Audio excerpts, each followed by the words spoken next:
За дуже короткий час російська влада пройшла шлях все ж таки ще не так давно для того, щоб тобою зацікавилося це управління тобто по боротьбі з екстремізмом. Ти мусив хоча б сам щось написати в Фейсбуку. Далі пішла стадія відповідальності за репости чужих матеріалів. І нарешті ми тепер бачимо абсолютну новацію. Все ж таки за те, що хтось тебе тегнув, це перший прецедент. Тобто ми зараз спостерігаємо саме, от ми зараз присутні при першому акті нового витка репресій.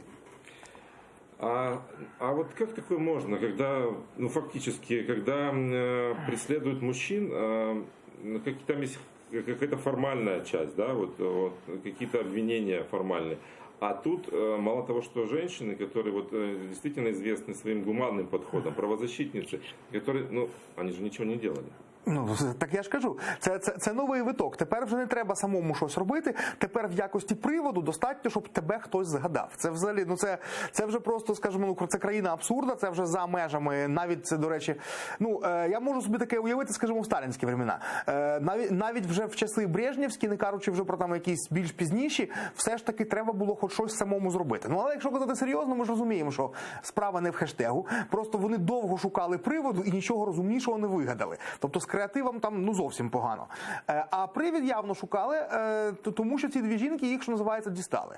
Це насправді, оце мені дуже нагадує якраз радянські прецеденти, коли все ж таки радянська влада в пізній період, там Хрущовський, Брежнєвський, Андроповський, в принципі намагалась жінок чіпати менше. От. Але коли вже хтось дуже активно займався саме захистом політв'язнів, матеріальною допомогою їм, то в якийсь момент і ці жінки теж потрапляли під пресінг. Оце ми зараз бачимо теж цей перехід. Тобто це, до речі, дуже суттєва фаза. Зверніть увагу, от з точки зору людини, яка активіст, яка за щось бореться.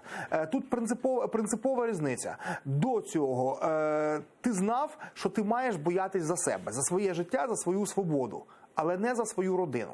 От зараз робиться перший, але такий дуже яскравий крок, щоб всі активісти розуміли, боятись треба не тільки за себе, але й за своїх родичів. Наступний крок – це будуть діти, ну і самі розумієте, наскільки морально важче. Тобто все ж таки людей, які готові ризикнути собою, от своєю свободою, їх набагато більше, ніж тих, хто ризикне своїми дітьми. Тобто це якраз Росія фактично вводить знову, хай і неформально, пам'ятаєте, було таке сталінське, це абревіація ЧСІР, член сім'ї змінника Родини.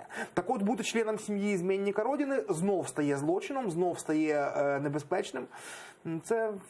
Це насправді означає саме, ну, я ж кажу, це принципова зміна в житті всіх тих, хто там готовий ще боротись.